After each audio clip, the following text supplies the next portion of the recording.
Back to my channel simple life with Suprabha চ্যানেলে সবাইকে স্বাগত জানাই। আজ আমি তোমাদের সঙ্গে পুঁই ডাঁটার চচ্চড়ি রেসিপিটি শেয়ার করতে চলেছি।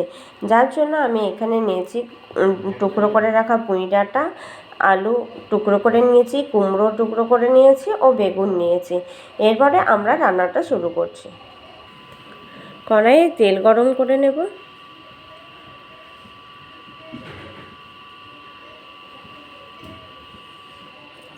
তেল গরম হয়ে গেছে, এর মধ্যে আমি তেজপাতা দিয়ে দেবো,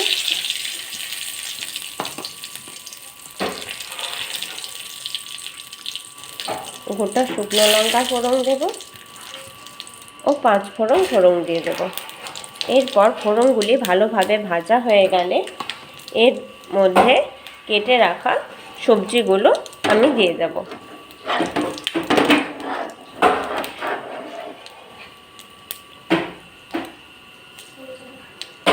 প্রথমে আমি কুমড়ো দিয়ে দেব,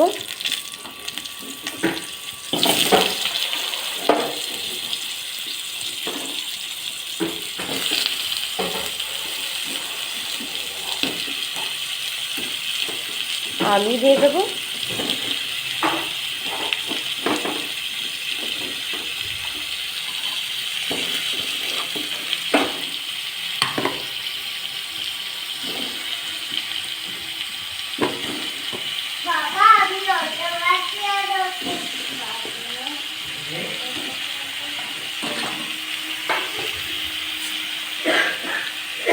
কুমড়ো আলুকে আমি ভালো করে তেলে ভেজে নেব। হালকা ভাজা ভাজা হয়ে গেলে এর মধ্যে আমি বেগুন ও পুঁই ডাঁটা দিয়ে দেব। কুমড়ো লাউ হালকা ভাজা হয়ে গেছে, এর মধ্যে আমি কেটে রাখা বেগুন ও পুঁই ডাঁটা দিয়ে দিচ্ছি।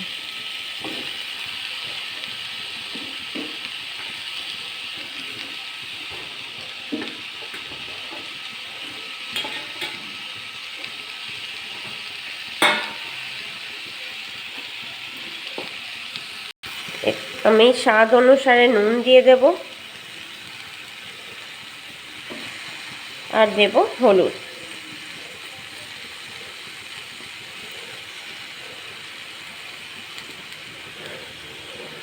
এরপর এটিকে ভালো করে নেড়ে আমি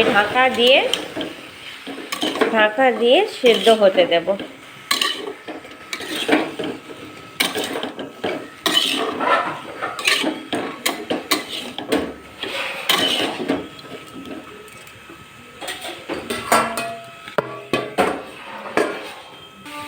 ঢাকনা খুলে মাঝে মাঝে নাড়তে হবে, নাহলে তলায় লেগে গেলে পোড়া পোড়া লাগবে।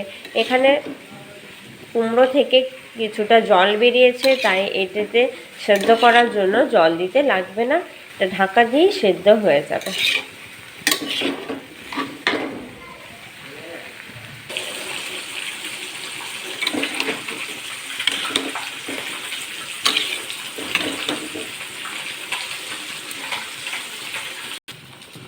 সব সবজি সেদ্ধ হয়ে গেছে। নামানোর আগে আমি এর মধ্যে 1 চামচ চিনি দিয়ে দেব। চিনি দিয়ে সেটাকে সবজির সঙ্গে মিশিয়ে দেব।